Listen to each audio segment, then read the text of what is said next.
जेव्हा आम्ही फिरतो इथे म्हणजे अक्षरशः लोक येऊन पार जयेशला मिठी मारतायत, ओळखतायत, नमस्कार करतायत. मग कुठं ना कुठंतरी जयेश त्यांच्यापर्यंत पोहोचलेला आहे. हे सगळ्यात जास्त महत्त्वाचं आहे. उच्च शिक्षित आहे, युवा आहे, बरीच इतर ठिकाणी संधी असतानासुद्धा समाजकारणामध्ये येण्याची त्याची इच्छा होती. त्याच्यामध्ये आपण पॅनल देण्याचा विचार केला, प्रयत्न केला. पण काय राजकारणामध्ये काही गोष्टी होत नसतात, अडचणी येत असतात. पण सगळ्यात महत्त्वाचं काय की हिंमत लागते, एक जिगर लागतं लढायचं.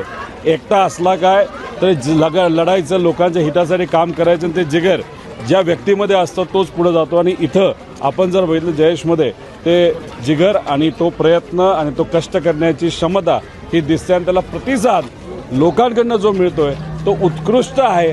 लोक जेव्हा प्रतिसाद चांगल्या पद्धतीने देतात तेव्हा विजय हा झालेलाच असतो. फक्त मतदान करून गुलाल मात्र घेण्याचं फक्त राहिलेलं असतं. आणि तो नक्कीच गुलाल हा जयेशच्या अंगावर पडेल असा विश्वास आम्हा सगळ्यांना वाटतो.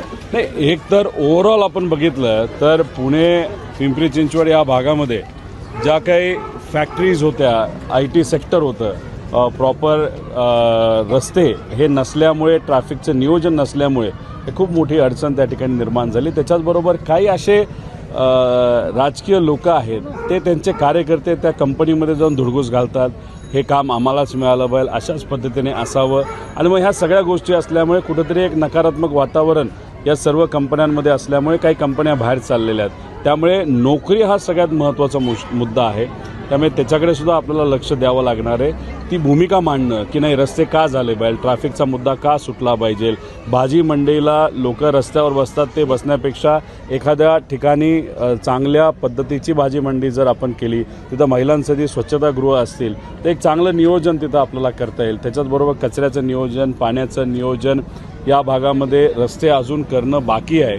त्यामुळे अजून जे काही सोसायटीज आहेत, जो काही भाग आहेत पण रस्ते गेलेले नाहीत, चांगले नाहीत, गटर व्यवस्था त्या ठिकाणी नाहीत, या सगळ्या गोष्टींकडे आपल्याला लक्ष हे द्यावं लागेल. आणि ते लक्ष देत असताना लोकांची नाळ ज्या व्यक्तीची जुडलेली आहे, जसं जयेश आहे, त्यांचा परिवार आहे, त्याचे कार्यकर्ते आहेत, अशाच व्यक्तीच्या पाठीमागे लोक उभा राहतील असा विश्वास आहे.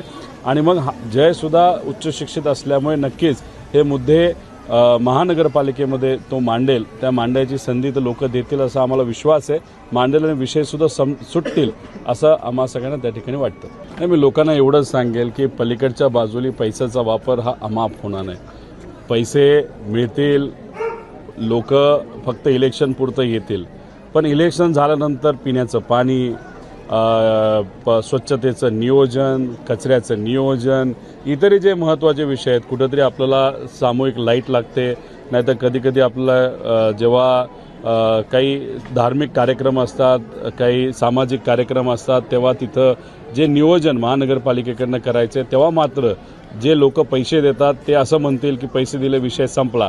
पण म्हणून पैशाचं काय करायचं, घ्यायचं नाही घ्यायचं तो लोकांचा विषय. पण हा कार्यकर्ता एवढं धाडस दाखवतो, पुढं विविध पक्षातून मोठे मोठे अनुभवी नेते तिथे उभे असतात, त्यात एक धमक असणारा कार्यकर्ता जर धाडस दाखवत असेल तर मला असं वाटतं की आपल्या जीवनामध्ये म्हणजे कुठूनही कुठल्याही कुटुंबात कुणी जन्मलं असलं तर धाडस तर लागतं, एक जिद्द लागते. आणि ती जिद्द जशीच या लोकांमध्ये, स्वाभिमानी मराठी माणसांमध्ये आहे, तशीच जिद्द जयेशमध्ये आहे. त्यामुळे जयेशकडे बघत असताना तुमचंच एक प्रतीक जयेश असल्यासारखं त्याच्याकडे बघून मतदान करून तुतारी वाजवणाऱ्या माणसाला बहुमताने हे लोक निवडून देतील असा विश्वास आहे. त्या दिवशी सुट्टी असली तरी कृपा करून फिरायला कुठं जाऊ नये, नाहीतर मतदान करून फिरायला जायला काय हरकत नाही असं मला लोकांना आव्हान करायचं.